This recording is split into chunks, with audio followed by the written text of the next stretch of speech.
तो देखिए Coulomb's law हम लोगों ने अभी तक डिस्कस किया था, जिसमें हमने ये देखा था कि दो चार्जेस के बीच में कितना फोर्स लगता है। आ जाइए, ये जो फोर्स लगता है इनके बीच में इलेक्ट्रोस्टैटिक फोर्स, कूलम ने हमको इसका मैग्नीट्यूड बता दिया था, हमने उसका वेक्टर फॉर्म देखा था, हमें डायरेक्शन भी पता चल गई थी।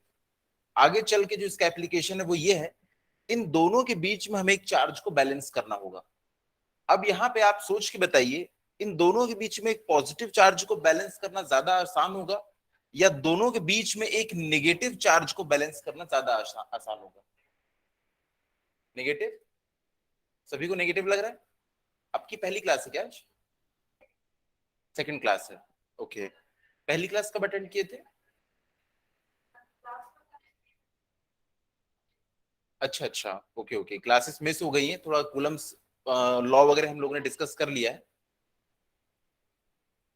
तो जिनको भी प्रॉब्लम होगी बाद में हम लोग एक क्लास और रखने वाले हैं, जिसमें जो बच्चे पहली क्लास अटेंड नहीं किए थे वो सब कुछ वहां पे पढ़ सकते हैं। जितना भी जो कुछ भी हो चुका होगा पिछली 5-7 क्लास का, वो सब कुछ हम लोग वहां पे डिस्कस कर लेंगे। अभी चलते जाइए साथ में, कोई दिक्कत नहीं होगी, सब समझ में आएगा। तो यहाँ पे देखिए, पॉजिटिव चार्ज को बैलेंस करना ज्यादा आसान होगा या नेगेटिव चार्ज को? नहीं, यहाँ पे पॉजिटिव चार्ज को बैलेंस करना ज्यादा आसान होगा। ऐसा इसलिए होगा कि देखो, ये पॉजिटिव चार्ज है, ये इसको क्या करेगा? रिपेल करेगा। ये पॉजिटिव चार्ज इस पॉजिटिव चार्ज को इस डायरेक्शन में रिपेल करेगा। ये बीच में कहीं पे बैलेंस पोजीशन में होगा। अगर आपने इस चार्ज को इधर लाने की कोशिश की है तो देखिए इन दोनों के बीच की डिस्टेंस कम हो गई, ये इसको और ज्यादा फोर्स से रिपेल करेगा, क्योंकि डिस्टेंस जैसे जैसे कम होती है फोर्स का मैग्नीट्यूड बढ़ता चला जाता है। हम लोगों ने पढ़ा ही है, फोर्स इज इक्वल्स टू के Q1 Q2 divided by are square, यानी कि डिस्टेंस का स्क्वायर। जितनी कम होती चली जाएगी उतना ही फोर्स बढ़ता चला जाएगा, तो रिपेलिंग फोर्स देखो बढ़ जाएगा और इसका रिपेलिंग फोर्स कम हो जाएगा। तो जैसे हम इसको यहां लाएंगे और जैसे ही छोड़ेंगे ना, तो ये वापस से अपनी इसी पोजीशन में आ जाएगा। पर अगर मान लीजिए आपने दोनों के बीच में एक नेगेटिव चार्ज जैसे तैसे आपने बैलेंस करके रखा हुआ था, ये भी इसे अट्रैक्ट कर रहा था, ये भी इसे अट्रैक्ट कर रहा था, तो बीच में वो बैलेंस पोजीशन में था, दोनों साइड से सेम अट्रैक्शन फोर्स था। पर अगर आपने उसको उठा के थोड़ा सा इधर ले आया तो क्या होगा? इसका अट्रैक्शन फोर्स बढ़ जाएगा। जिसके पास आता है उसका फोर्स बढ़ जाता है, चाहे अट्रैक्शन हो चाहे रिपल्सन हो। दोनों का डिफरेंट चार्ज था, तो जैसे ही पास लाओगे इसको ज्यादा फोर्स से अट्रैक्ट करेगा, वो जाके इसमें टच हो जाएगा। ये बिल्कुल इसी तरीके से है। यहाँ पे देखिए, अगर ये इस तरीके से हम एक इक्विलिब्रियम यहाँ पे बनाने की कोशिश करें, अगर एक बॉल है, ये बॉल बीच में रखी हुई है, अगर इस बॉल को मैं किसी भी डायरेक्शन में ले जाके छोड़ू, थोड़ी देर बाद क्या होगा? ये वापस से इसी पोजीशन में आ जाएगी। तो यहाँ पे प्लस प्लस प्लस, इसको हम कहते हैं neutral equilibrium, sorry stable equilibrium. Stable equilibrium में क्या होता है? जैसे आप इसे डिस्टर्ब करोगे ये खुद से वापस से अपनी पोजीशन में आ जाता है। लेकिन ये वाला जो केस होता है इसको हम कहते हैं अनस्टेबल इक्विलिब्रियम। जैसे तैसे आपने बॉल को यहाँ पे बैलेंस करके तो रखा था, लेकिन थोड़ी देर के बाद क्या होगा? अगर आपने इसको जरा सा भी डिस्टर्ब किया तो आप जानते हैं बॉल अपनी पुरानी पोजीशन पे वापस नहीं आ पाएगी। तो यहाँ पे इसका भी एक एप्लीकेशन है जिसको हम लोग आगे डिस्कस करने वाले हैं। अभी हम क्या डिस्कस करने वाले हैं आज की क्लास में? आज की क्लास में हम ये डिस्कस करने वाले हैं कि दो फोर्सेस के, दो चार्जेस के बीच में तो हम लोगों ने फोर्स अभी देख लिया था। पर मान लीजिए यहाँ पे मल्टीपल चार्जेस हो, यहाँ एक चार्ज हो, यहाँ एक चार्ज हो, यहाँ पे एक चार्ज हो, यहाँ एक चार्ज हो, तो उसके कारण किसी एक चार्ज पे कितना फोर्स आएगा? अगर ये एक रहता तो फॉर्मूला हमें पता है, लेकिन अब यहाँ पे मल्टीपल चार्जेस हो गए हैं। मान लीजिए इसको मैंने नाम दे दिया चार्ज नंबर 1, ये है 2, 3, 4, 5, 6। तो हमें क्या निकालना है? Force on charge 1। Force on charge 1 ये हमें निकालना है। तो फोर्स ऑन चार्ज 1 हम कैसे निकाल सकते हैं? हम अभी कंसिडर कर लें कि यहाँ पे कोई और चार्जेस नहीं है, दो चार्जेस के बीच में आप फोर्स निकाल सकते हैं। फॉर्मूला है हमारे पास F=K Q1 Q2/r²। आप उससे फोर्स निकाल सकते हैं। उसके बाद आप कंसिडर करेंगे कि और कोई फोर्स नहीं है, बस फोर्स नंबर 3 है। फोर्स नंबर 3 जो है उसके कारण क्या इसके ऊपर फोर्स आ रहा है उसे आप काउंट कर लेंगे। ऐसे करके सेपरेट सेपरेट सबके लिए हम काउंट करते हैं और आखिरी में उन सारे फोर्सेस को हम ऐड कर लेते हैं। लेकिन यहाँ छोटा सा एक दिक्कत है। क्या प्रॉब्लम होगी यहाँ पे? फोर्स का डायरेक्शन। यहाँ पे हमें फोर्स का मैग्नीट्यूड तो मिल रहा है, हमें फोर्स का डायरेक्शन भी निकालना पड़ेगा। और यहाँ पे फोर्स का हमें वेक्टर सम करना पड़ेगा। जैसे कि आप देखो, अगर यहाँ पे ये हमारा चार्ज होता 1, यहाँ पे ये चार्ज है 2, और यहाँ पे ये चार्ज 3, मान लो इसके कारण इसके ऊपर फोर्स आ रहा है इस डायरेक्शन में, ये हो जाएगा F12, force on 1 due to charge 2, और इसके कारण इसके ऊपर आ रहा है क्या, F13, force on charge 1 due to charge 3।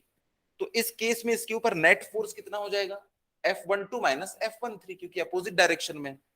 तो हमें डायरेक्शन भी यहाँ पे पता होनी चाहिए।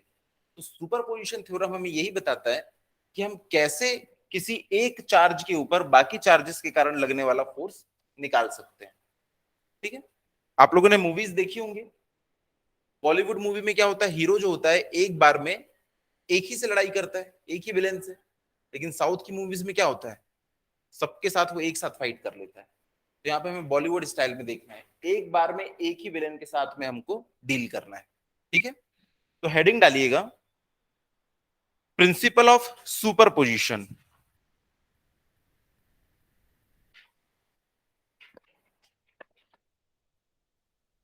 Principal of superposition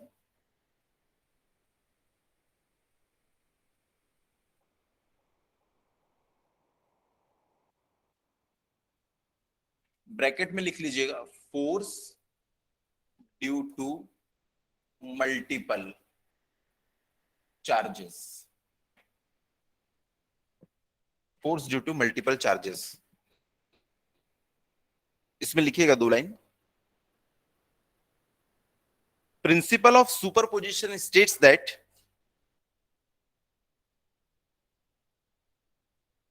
principle of superposition principle of superposition states that the resultant force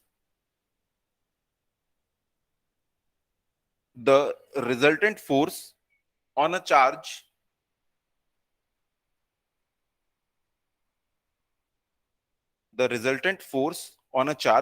due to multiple charges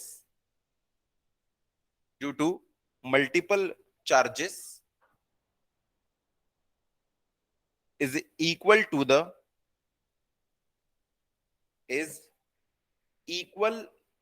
the vector sum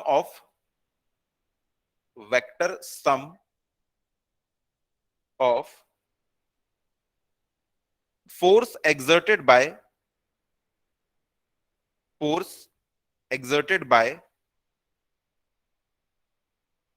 individual charges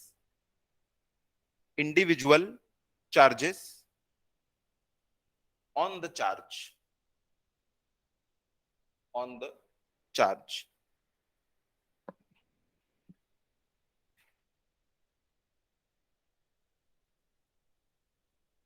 मान लीजिए यह है Q1, यहां पे है Q2, यहां है Q3, और यहां पे है मान लीजिए Q4। मैंने ऐसा एज्यूम किया है कि सारे के सारे चार्जेस जो है वो पॉजिटिव चार्जेस हैं। अगर वो चार्जेस पॉजिटिव है तो इनके बीच में क्या होगा, रिपल्शन फोर्स लगेगा। अगर रिपल्शन फोर्स लगेगा, मेरा पूरा फोकस है कि चार्ज Q1 के ऊपर टोटल कितना फोर्स आ रहा है। मुझे बाकियों से मतलब नहीं है कि बाकियों के ऊपर कितना फोर्स आ रहा है, मेरा फोकस है बस इसके ऊपर कि इसके ऊपर कितना फोर्स आने वाला है। तो देखो, ड्यू टू चार्ज Q2 इसके ऊपर इस डायरेक्शन में एक फोर्स आएगा, रिपल्शन फोर्स आना है। तो यहां पे देखिए, इसको मैं बनाता हूं, इसके कारण इसका जो लाइन ऑफ एक्शन है ये है, तो इस पे इस डायरेक्शन में एक फोर्स आएगा। ये फोर्स हो जाएगा F12, force on charge due to charge 2। वैसे ही इस डायरेक्शन में ये है, तो देखो इस डायरेक्शन में क्या आ जाएगा, F13, force on charge 1 due to charge 3। वैसे ही इस डायरेक्शन में देखो, ये इसका लाइन ऑफ एक्शन है, तो यहां पे ये आ जाएगा हमारा F14, इतना आ जाएगा। बस इन्हीं तीनों का अगर हमें डायरेक्शन और मैग्नीट्यूड तीनों पता हो, तो हम उसकी हेल्प से क्या कर सकते हैं, यहाँ पे फोर्स ऑन चार्ज Q1 निकाल सकते हैं। बस तीनों को हम वेक्टर सम कर देंगे और निकल जाएगा। तो इसका फॉर्मूला है F1 is equals to F12 plus F13 plus F14। Total charge on total force on charge 1 is equals to force on charge 1 due to charge 2, force on charge 1 due to charge 3, force on charge 1 due to charge number 4। ये इसका statement हो जाता है। ठीक है, तो इतना note कर लीजिए अभी पहले ये डायग्राम बना के।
कल हम लोगों ने देखा था वेक्टर फॉर्म कूलम्स लॉ का।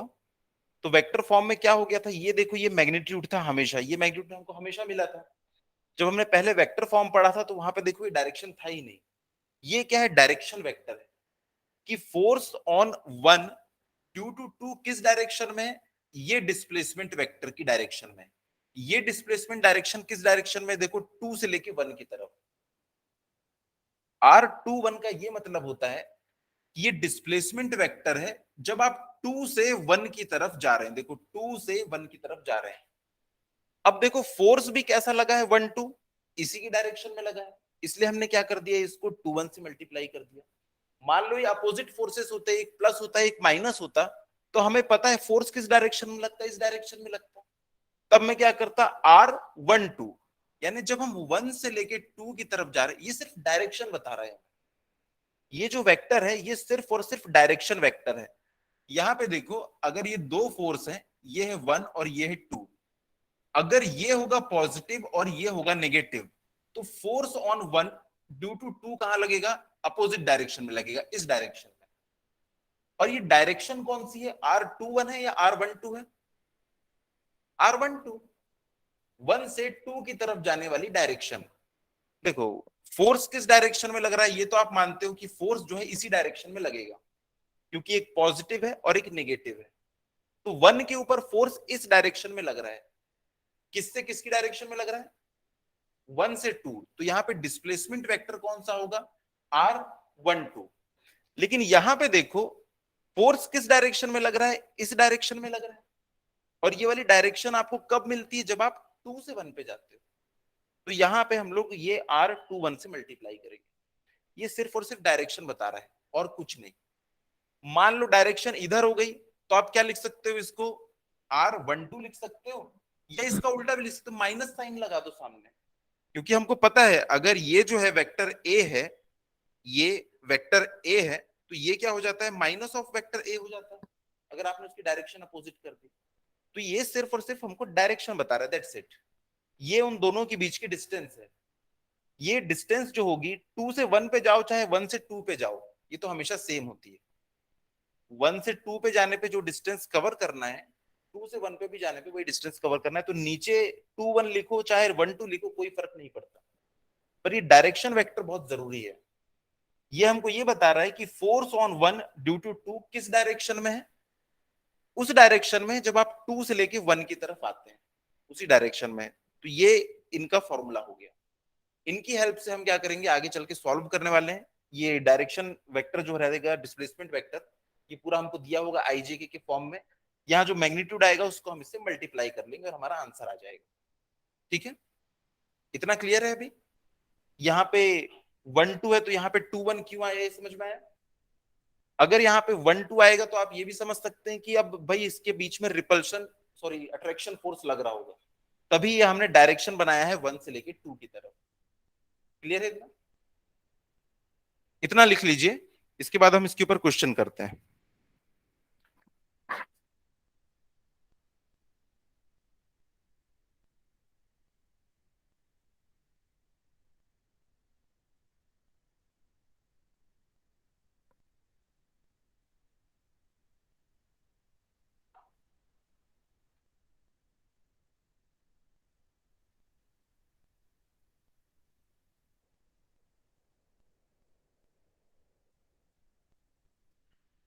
एक चीज और देखिएगा, अगर मैं यहां पे ये तीनों वैल्यूज को पुट कर दूं, तो तीनों वैल्यू में देखिए के क्यू वन जो है वो कॉमन है, के क्यू वन कॉमन।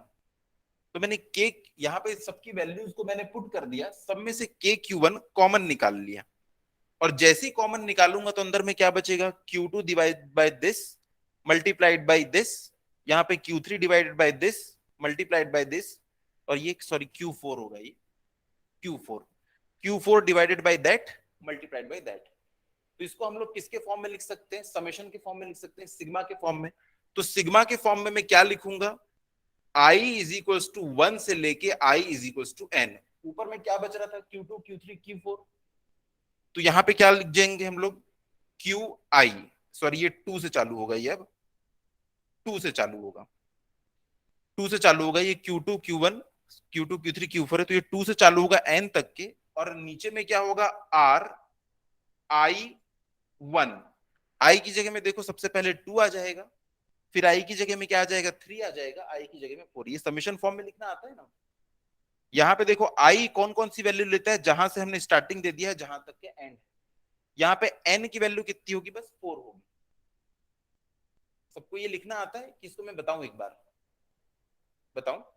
ठीक है, तो देखिए अगर ऐसा लिखा हुआ है F12 plus F13 plus F14 plus F15, ऐसा करके ये बहुत दूर तक लिखा हुआ है, F1N तक के अगर लिखा हुआ है, तो हम क्या करते हैं, इसको इतना सारा ना लिख के हम लोग यहाँ पे एक सिंबल लगाते हैं, सिग्मा।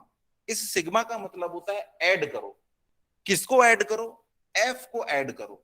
एफ को कैसे ऐड करना है, यहाँ पे वन होगा और यहाँ पे होगा एन, और यहाँ पे एन की वैल्यू चालू होगी किससे, टू से, और इसकी वैल्यू कहां खत्म होगी, मान लो ये पी था, एन नहीं तो दो दो बार हो जाएगा, मान लो ये पी है, तो यहाँ पे हम ऐसा लिखते हैं 1n, जहां पे n की वैल्यू 2 से चालू होगी और p तक के खत्म होगी। तो देखो इसका मतलब होता है समेशन, समेशन ऑफ 1n। तो सबसे पहले f, n की वैल्यू देखो कहां से शुरू हो रही है, 2 से, 1 2, इसका मतलब होता है समेशन। तो सम करना है हमको। अगला क्या लिखेंगे, फिर से F1n, लेकिन n की वैल्यू इससे एक आगे होगी, कितनी होगी, 3। ऐसा करके हम कहां तक के बढ़ते चले जाएंगे, F1, कहां पे रुकना है हमको, P पे रुकना है। हो सकता है P की वैल्यू 15 हो, 16 हो, जो भी हो, वहां जाके हम रुक जाएंगे। तो देखो इसका शॉर्ट फॉर्म है, हम ऐसे लिखते हैं। तो वही काम मैंने यहां पे किया है। यहां पे देखो बार बार 2 1 3 1 4 1 क्यों लिखूं, मैं लिख देता हूं 2i, सॉरी I1। आई की वैल्यू 2 होगी, 3 होगी, 4 होगी।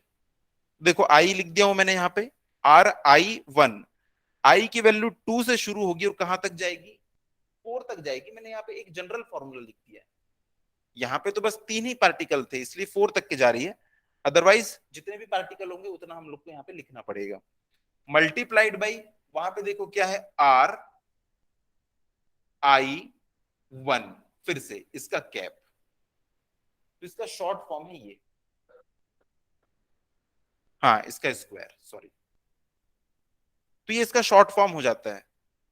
अगर 10 फोर्सेस होंगे तो आप 10 बार उसको नहीं लिख सकते ना, इसलिए आप इसको शॉर्ट फॉर्म में लिख देंगे। इतना क्लियर है या नहीं? एक क्वेश्चन कीजिएगा।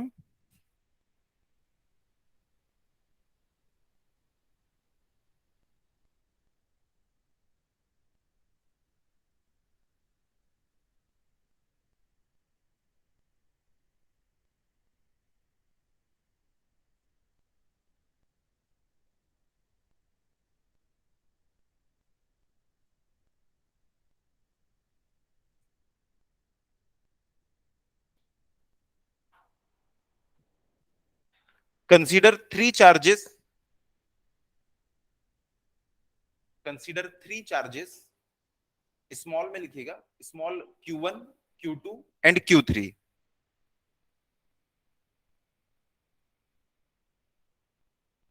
Each equal to Q, small Q है फिर से, each equal to Q। Consider three charges Q1, Q2, Q3, each equal to Q, यानी कि तीनों सेम है। Q at the vertices of, at the vertices of an equilateral triangle, equilateral triangle of side L, small l, equilateral triangle of side L, full stop. What is the force on, what is the force on a charge, what is the force on a charge capital Q, capital Q, bracket में लिखिएगा, with same sign as of small q, with same sign as of small q, bracket close, placed at the centroid of the triangle, placed at the centroid of the triangle as shown in figure।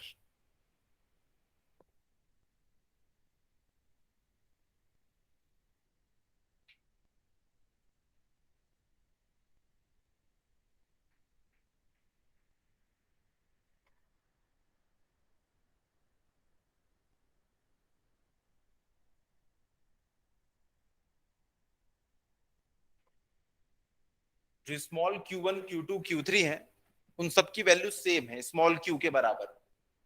अब इन charges के कारण जो इनके centroid पे एक charge था Q, अगर ये सब पॉजिटिव है तो वो भी पॉजिटिव है, उसके ऊपर कितना नेट फोर्स लगेगा ये आपको कैलकुलेट करना है। तो एक बार आप लोग कोशिश कीजिए, फिर मैं तुरंत बता रहा हूं।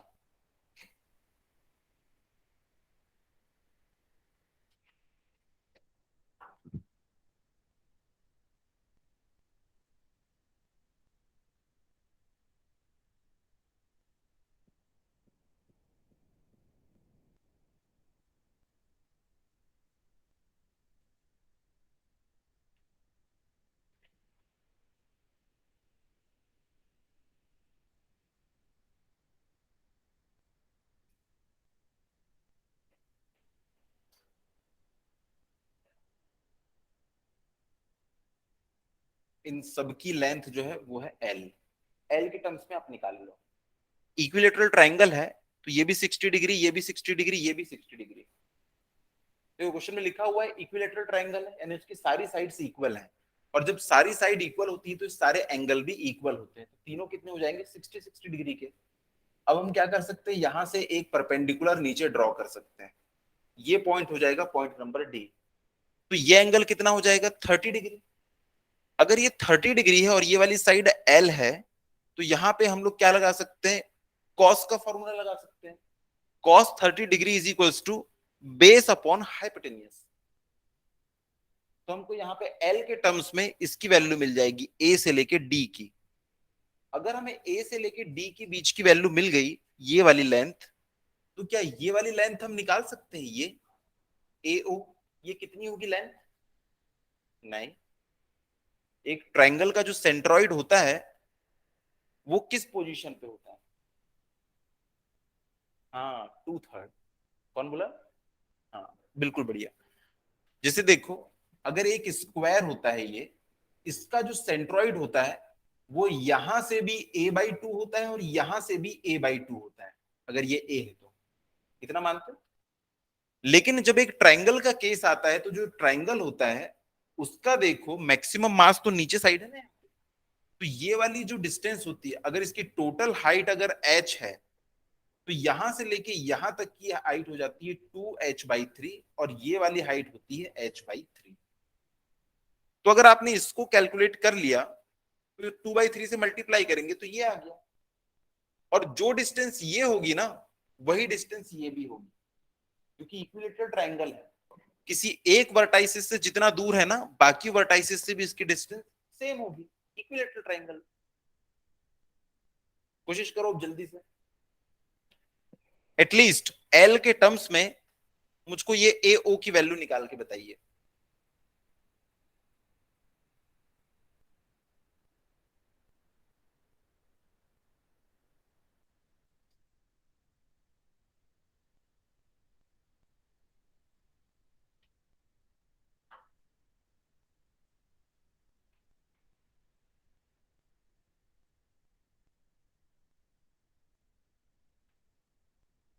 वंशिका, क्वेश्चन समझ में आया?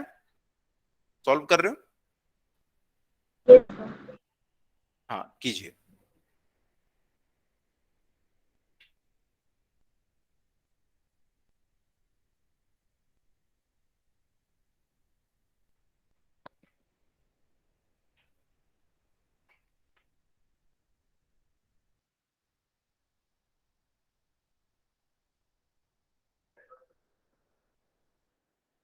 हाँ, बस आंसर के एकदम क्लोज होगा।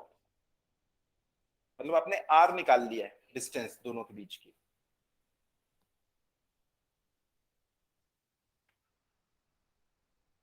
ये वाले ट्रायंगल में देखिएगा, ये ए है, ये डी है और ये सी है, ये 30 डिग्री। ये 30 डिग्री कैसे आया? क्योंकि इक्विलेटरल ट्रायंगल है इसलिए टोटल 60 डिग्री होगा।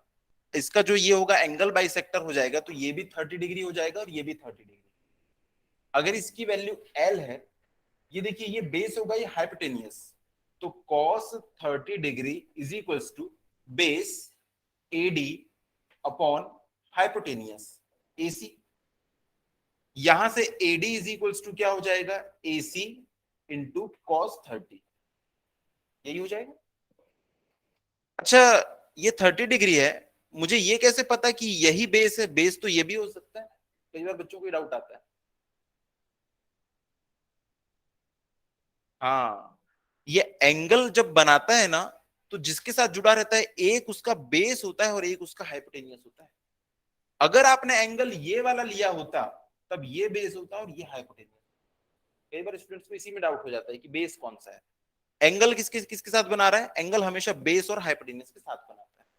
तो यहाँ पे देखो एडी इज इक्वल्स टू हो जाएगा एसी कॉस 30, यानी A D is equals to A C की वैल्यू है एल, कॉस 30 होता है √3/2। तो यहां से एडी की वैल्यू आ गई।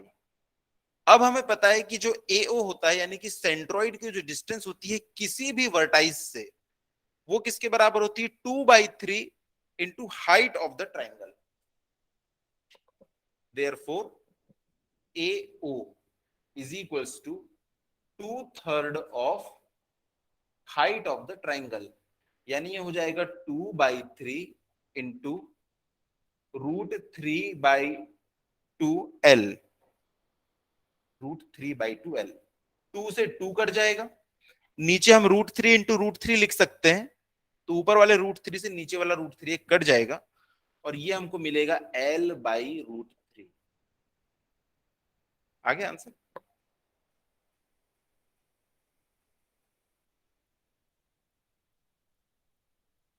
आपने मैग्नीट्यूड पूरा उठा के जोड़ दिया, डायरेक्शन सबकी सेम मान ली।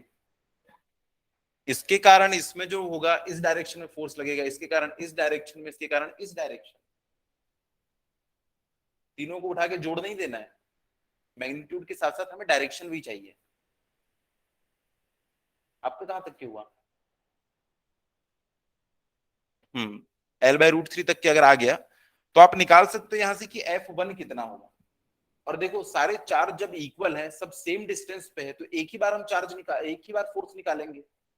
तीनों के लिए तो सेम फोर्स हो जाएगा, क्योंकि भाई इक्विलेटरल ट्राइंगल है, सेम चार्जेस हैं। तो मैं सिर्फ F1 की वैल्यू यहाँ पे निकाल लेता हूँ कि F1 इसके कारण जो फोर्स आएगा इसके ऊपर, मैंने उसको नाम दे दिया F1। एक्चुअली में उसका नाम क्या होना चाहिए था, F force on Q due to charge Q1। पर इतना लंबा चौड़ा कौन लिखे, इसलिए मैंने सीधे उसको नाम दे दिया है F1। F1 की वैल्यू होगी K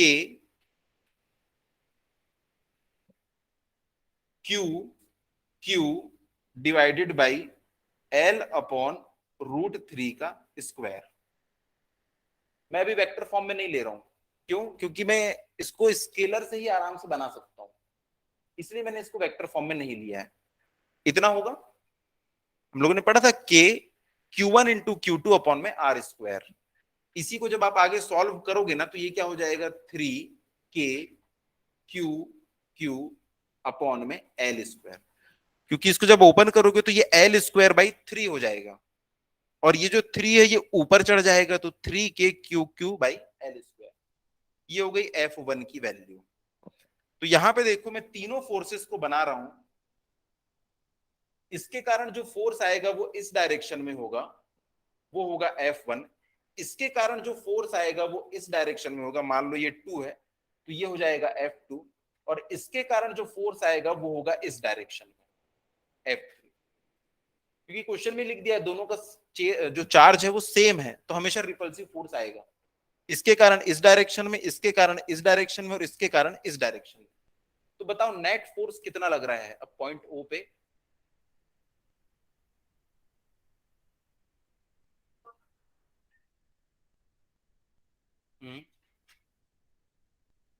हाँ, विथ साइन आपको लेना पड़ेगा, पर इतना कुछ करने की जरूरत है नहीं।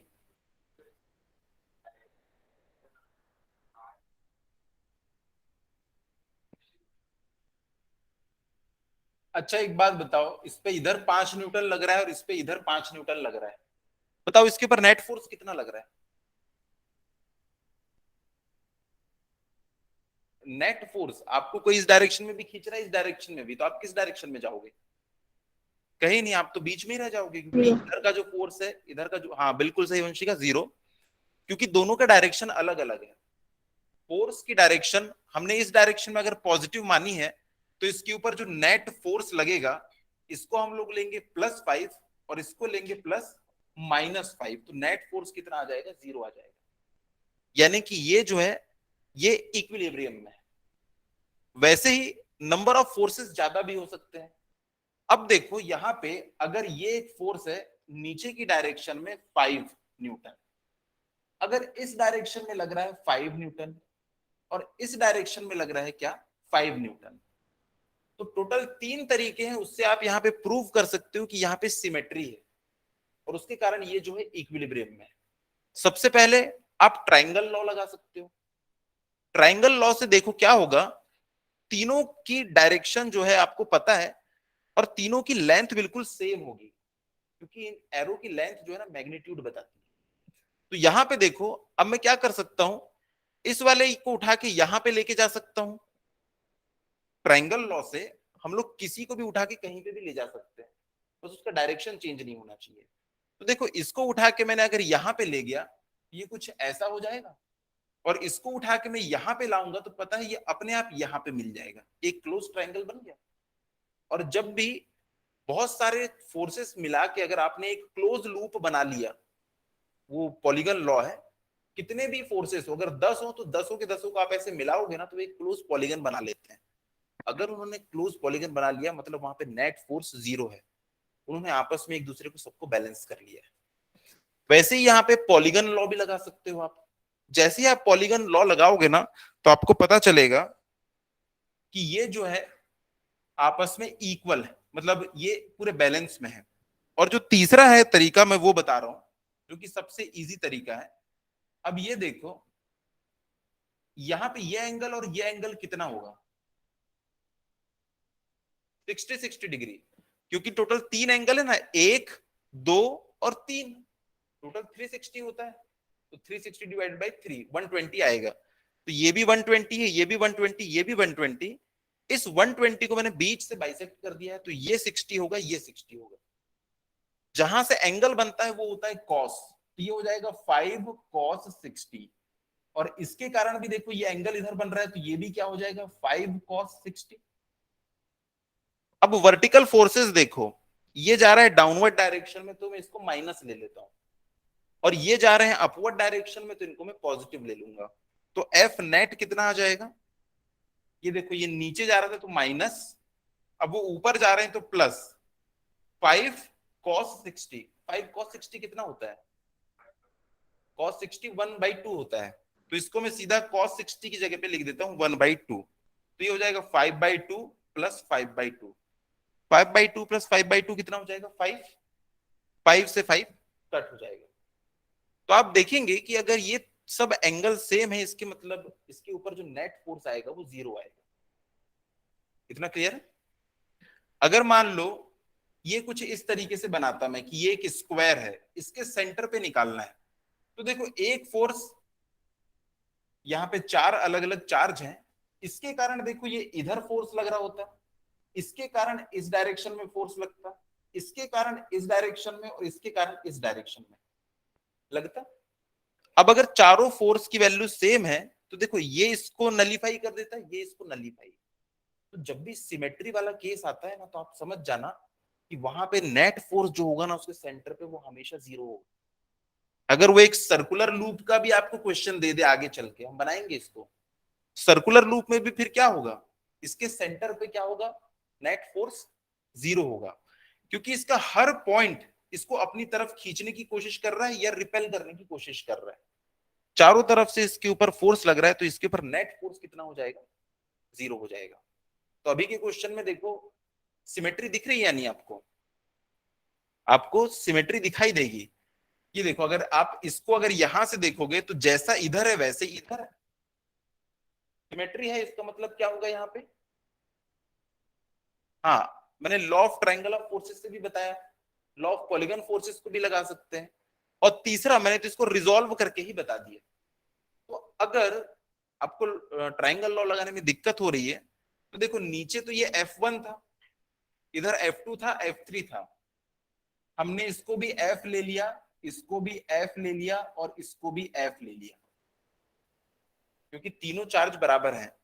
अब इसको रिजॉल्व कर लेना आप, ये एंगल 60 डिग्री और ये एंगल 60 डिग्री, तो ये F/2 हो जाएगा, ये भी F/2, और नीचे था F। तो वहां से भी ये प्रूव होता है कि ये इक्विलिब्रियम में है। तो नेट फोर्स इसके ऊपर कितना आ जाएगा, 0, क्योंकि जितना नीचे लग रहा है उतना ही ऊपर लग रहा है।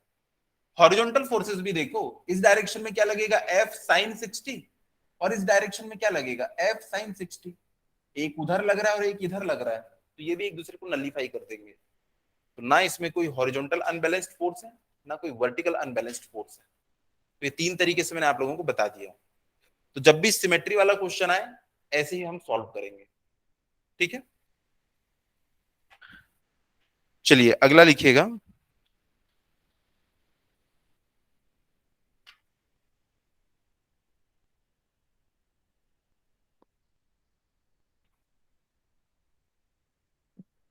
Charge distribution.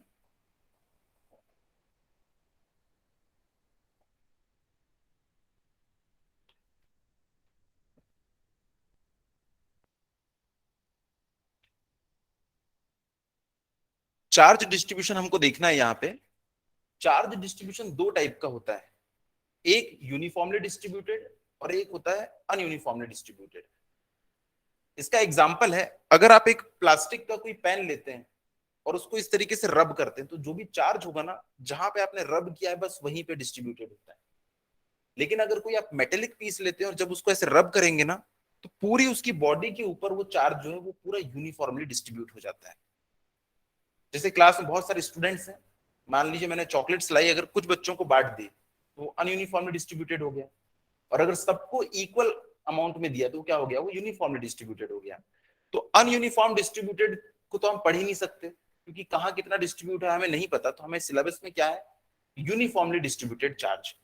मान लीजिए ये एक पेन है, मेटेलिक पेन है, आपने इसको कुछ चार्ज दिया, तो हम ऐसा कंसीडर करके चलेंगे कि ये मान लीजिए मैंने इसको पॉजिटिव चार्ज दिया, तो वो पूरा चार्ज एक ही जगह जमा नहीं है, चार्ज जो है इसके ऊपर यूनिफॉर्मली डिस्ट्रीब्यूटेड हो गया है, सेम डिस्टेंस पे ये पूरे के पूरे चार्ज जो है वो डिस्ट्रीब्यूट हो गए हैं।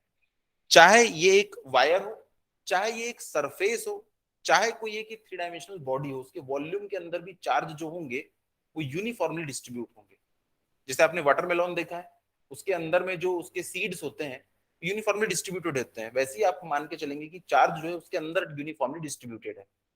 तो चार्ज डिस्ट्रीब्यूशन, इस टॉपिक को हम कवर करते हैं। लिखिएगा इसके नीचे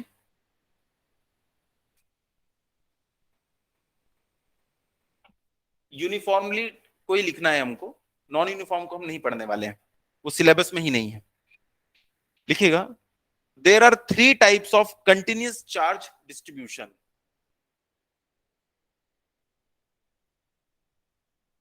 there are three types of continuous charge distribution. इसे कंटिन्यूअस चार्ज डिस्ट्रीब्यूशन भी कहते हैं, यूनिफॉर्मली डिस्ट्रीब्यूटेड चार्ज भी कहते हैं। नंबर 1 है linear charge distribution. Linear charge distribution. Number 2 है surface charge distribution. Number 2 surface charge distribution. और नंबर 3 है volume charge distribution. Volume charge distribution. अब थोड़ा सा इसको समझ लेते हैं हम, तो आगे चल के क्या है, एक्चुअली आगे चल के हमको एक टॉपिक पढ़ना है। अभी तक के हमने क्या देखा था कि एक चार्ज के कारण ये दूसरे चार्ज के ऊपर कितना फोर्स आ रहा है, या ये दो तीन चार्जेस के कारण इस चार्ज के ऊपर क्या फोर्स आ रहा है, वो हमने देखा था। अब आगे चल के हमको ये देखना है कि एक वायर है, उसके ऊपर ये कंटिन्यूअस चार्ज डिस्ट्रीब्यूशन है, उसके कारण किसी एक चार्ज के ऊपर कितना फोर्स आएगा, हमको ये पढ़ना है। एक्चुअल में यहां पे हमको फोर्स निकालना है। तभी तो हम देखेंगे कि जब कोई करंट फ्लो हो रहा है किसी वायर के थ्रू, उसके पास में जो मैग्नेटिक फील्ड्स वगैरह बन रही है, वहां पे कितना फोर्स जनरेट होगा। वो पढ़ने के लिए हम क्या देख रहे हैं अभी, कंटिन्यूअस चार्ज डिस्ट्रीब्यूशन। इसे हम पढ़ रहे हैं कि हम इसे कैसे निकालेंगे, क्योंकि वायर तो इनफाइनाइट लेंथ का हो सकता है। तो लिखिएगा इसमें number 1 linear charge distribution. Linear charge distribution. अब ये, अच्छा क्या बताइए, ये एक रिंग है, क्या इसको मैं लीनियर चार्ज डिस्ट्रीब्यूशन में कंसीडर कर सकता हूं? कर सकते हैं। नो। मान लीजिए ये एक वायर था, इसी को मैंने घुमा के बना दिया, ये लीनियर चार्ज डिस्ट्रीब्यूशन है। समझ में आया? तो अगर एक रिंग है तो वो भी किस में आएगी, लीनियर चार्ज डिस्ट्रीब्यूशन में आएगी। हाँ, अगर ये थ्री डायमेंशनल बॉडी होती तो वो सरफेस में हो जाती है। तो ये दोनों का डायग्राम बना लेना आप। कई बार बच्चे कंफ्यूज जाते हैं इसमें कि ये सरफेस वाला तो नहीं आगे क्वेश्चन, ये वायर है और ये रिंग है।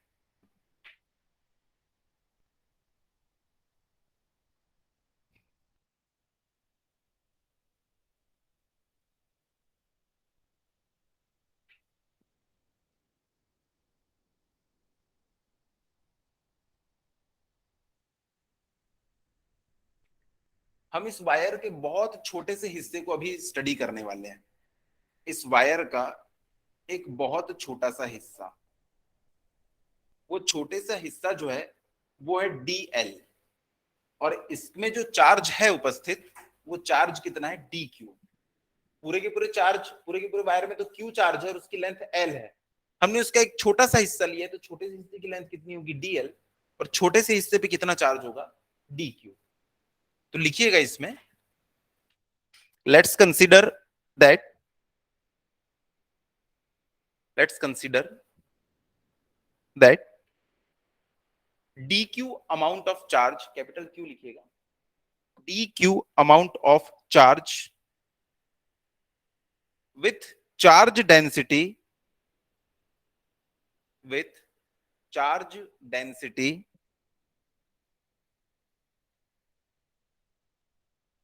ये लैम्डा साइन, ब्रैकेट में लैम्डा साइन बना लेना, इसको चार्ज, लीनियर चार्ज डेंसिटी कहते हैं। Charge density lambda bracket close is distributed is distributed on a line of length dl, capital L, dl।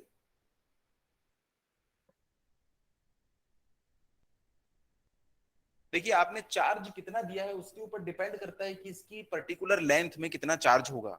मान लीजिए ये बेंच जो है यहां से लेके पूरी यहां तक की है, मान लीजिए उसकी लेंथ कितनी 10 मीटर्स। अब मैंने इसमें 3 स्टूडेंट्स को बिठा दिया, तीनों को इक्वल डिस्टेंस में बैठना है, तो 10 मीटर में वो 3 स्टूडेंट्स बैठेंगे, तो इसकी डेंसिटी कितनी हो जाएगी 3/10, सॉरी 3/10, यानी कि हर मीटर की डिस्टेंस पे 0.3 स्टूडेंट्स बैठे हैं, ये उसकी डेंसिटी हो गई। मान लीजिए वहां पे 10 स्टूडेंट बैठ गए पूरे 10 मीटर में, तो डेंसिटी अब कितनी हो जाएगी 10/10, यानी कि हर मीटर में एक स्टूडेंट बैठा हुआ है। तो वैसे ही हम यहाँ पे देखेंगे, यहाँ पे देखिए इसके ऊपर चार्ज इतना है और इसके ऊपर जो है चार्ज इतना है, इसकी भी 1 मीटर लेंथ है और इसकी भी 1 मीटर लेंथ है। तो चार्ज की डेंसिटी, डेंसिटी मतलब पॉपुलेशन समझ लीजिए, किस पे ज्यादा है, इस पे ज्यादा है, पर यूनिट लेंथ। तो लैम्डा जो होता है वो होता है dq/dl, एक यूनिट लेंथ में कितना चार्ज है उसको हमको पता चलता है यहां से। अगर मैं आपको बोलूंगा कि यहाँ पे जो स्टूडेंट्स बैठे थे उनकी डेंसिटी है 1, तो आप समझ जाओगे कि हर मीटर में एक स्टूडेंट बैठा है। अगर मैंने बोल दिया यहाँ पे जो डेंसिटी है वो है 3, तो आप घबरा जाओगे, बोलोगे कि एक मीटर में 3 स्टूडेंट्स बैठे हैं, 3:1 charge divided by unit length. तो वैसे ही लैम्डा इज इक्वल्स टू क्या हो जाएगा dq/dl। लैम्डा हमको ये बताता है कि एक पर्टिकुलर लेंथ में कितना चार्ज है लैम्डा, इसलिए उसको हम कहते हैं लीनियर चार्ज डेंसिटी। याद रखिएगा हम लोग सरफेस में सरफेस चार्ज डेंसिटी पढ़ेंगे, वहां पे एक एरिया के बारे में पढ़ेंगे कि उस एरिया में कितने चार्ज हैं। उसके बाद वॉल्यूम में पढ़ेंगे हम लोग volume density, volume charge density, वहां देखेंगे एक पर्टिकुलर वॉल्यूम में कितने चार्जेस हैं। जैसे आप कभी कभी वाटरमेलन लेते हैं, उसमें बहुत सारे सीड्स निकलते हैं, तो छोटे से वॉल्यूम में बहुत ज्यादा सीड है, कई बार कोई सीड ही नहीं निकलता, बहुत कम, मतलब पूरे वॉल्यूम में बहुत कम सीड्स हैं। तो वो हम डेंसिटी वहां पे पॉपुलेशन बताएंगे पर्टिकुलर लेंथ के लिए, पर्टिकुलर सरफेस के लिए, पर्टिकुलर वॉल्यूम के लिए। ठीक है, तो इतना हो गया। इस फॉर्मूले को लिख लीजिएगा, lambda is equals to dq/dl, charge per unit length.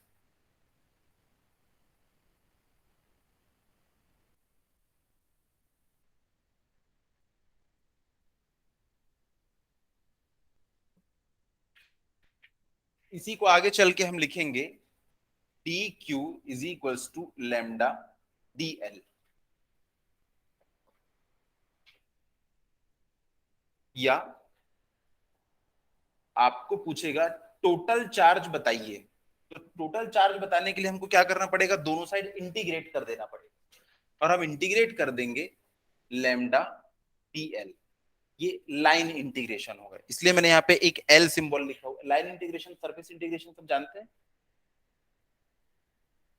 हाँ चलो यहाँ पे जान जाएंगे हम लोग, कोई दिक्कत नहीं है। ये लाइन इंटीग्रल है, इसको लिखिए, ये दोनों फॉर्मूले।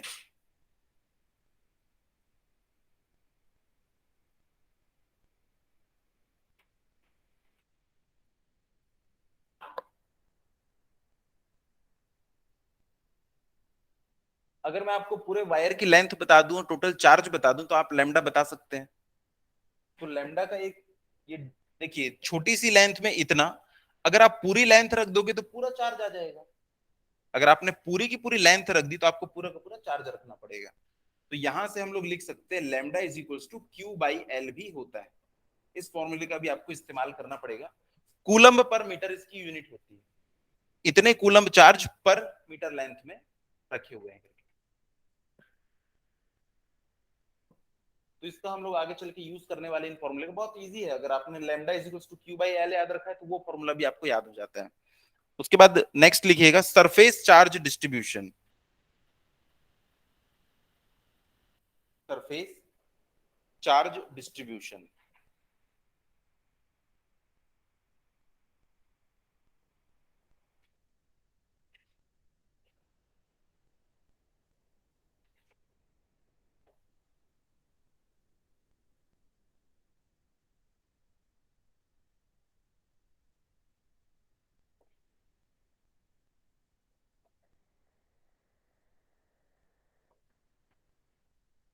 ये एक हॉलो स्फीयर है, लेकिन आपको रिंग जैसा ना दिखाई दे इसलिए मैंने इसको ऐसा बना दिया है।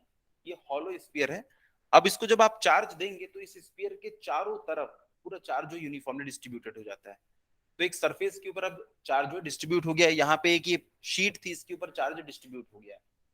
तो यहाँ पे हम लोग को पढ़ लिखिएगा, let us consider that D Q amount of charge, let's consider that dq amount of charge with charge density, with charge density sigma, board पे लिखा है charge density sigma is distributed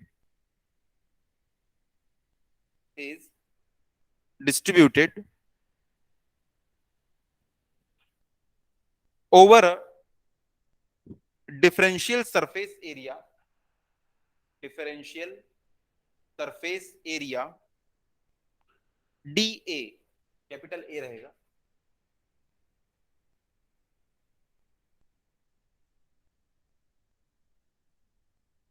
then लिख लीजिए चार्ज डेंसिटी का formula ये होता है D Q by D A. तो यहां से D Q is equals to क्या हो जाएगा, सिग्मा इंटू डी ए। और अगर आपसे बोले टोटल निकालना है तो दोनों साइड आप इंटीग्रेट कर देंगे। इस बार एरियल इंटीग्रल करेंगे हम लोग, सिग्मा इंटू डी ए। और एक और फॉर्मूला होता है इसका जिसको हमको याद रखना है, sigma is equals to Q by A. अगर छोटे से एरिया की बात की तो छोटे से एरिया का चार्ज ऊपर रखना है, अगर पूरे एरिया की बात की तो पूरा का पूरा चार्ज हमको ऊपर रखना है। That's it.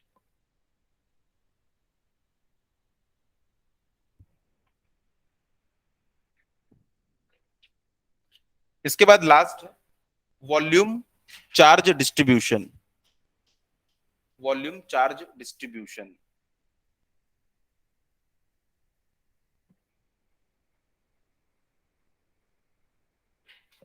वॉल्यूम में क्या बना सकते हैं हम, एक क्यूबॉइड बना लेते हैं।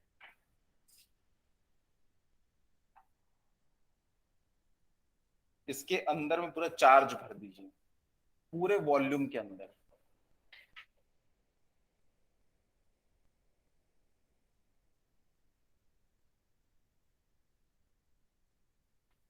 खास बात यह है कि चार्ज जो है यूनिफॉर्मली डिस्ट्रीब्यूटेड है, यानी कि सारे चार्जेस के बीच की डिस्टेंस जो होगी वो सेम रहेगी। लिखिएगा इसमें, let's consider dq amount of charge is distributed, dq amount of charge is distributed in differential volume dV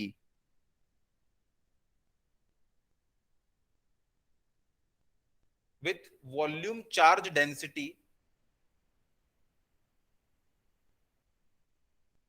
रो। रो का सिंबल मैंने बना दिया है, और रो इज इक्वल्स टू क्या हो जाएगा फिर, बिल्कुल सही, डी क्यू बाई डीवी। यहां से हम लिख सकते हैं D Q is equals to rho D V. अगर हमसे टोटल चार्ज पूछेगा तो हम इंटीग्रेशन कर देंगे, इस बार वॉल्यूम इंटीग्रल करेंगे रो डीवी। और आपको पता है यहां से रो का एक और फॉर्मूला क्या हो जाएगा, क्यू बाई वी। अगर पूरा वॉल्यूम दिया है तो आपको पूरा चार्ज वहां पे रखना पड़ेगा। जैसे वाटर है, आपने एक नदी से लिया, थोड़ा सा लिया तो उसकी भी डेंसिटी वही रहती है जो कि पूरे पानी की है। तो अगर आपने थोड़े से पानी का वॉल्यूम लिया है तो उसी का मास रखना पड़ेगा आपको, तभी तो आपको डेंसिटी पता चलेगी। अगर पूरा पानी रखोगे आप तो पूरे पानी का मास रखना पड़ेगा, तो ये हो जाएगा। तो देखिए ये फॉर्मूले आप लोगों को कोई बहुत बड़े फॉर्मूले नहीं है, पर ये फॉर्मूले याद रहने चाहिए। क्योंकि अगली क्लास में हम लोग पढ़ेंगे यही सब के बारे में कि force due to surface, force due to continuous line charge distribution, due to volume distribution, इसके कारण हम लोग फोर्स पढ़ने वाले हैं। बहुत इंपॉर्टेंट क्लास है, वहां से क्वेश्चन आता ही आता है, इसलिए ये तो आपको कम से कम याद रहना चाहिए। अगर मैं वहां पे डायरेक्ट लैम्डा लिखूं या रो लिखूं या सिग्मा लिखूं तो आपको पता होना चाहिए कि वो मैंने क्यों लिखा है। ठीक है, तो फॉर्मूले याद रखेंगे। मिलते हैं फिर हम लोग अगली क्लास में। वंशिका ठीक है, कोई डाउट तो नहीं है?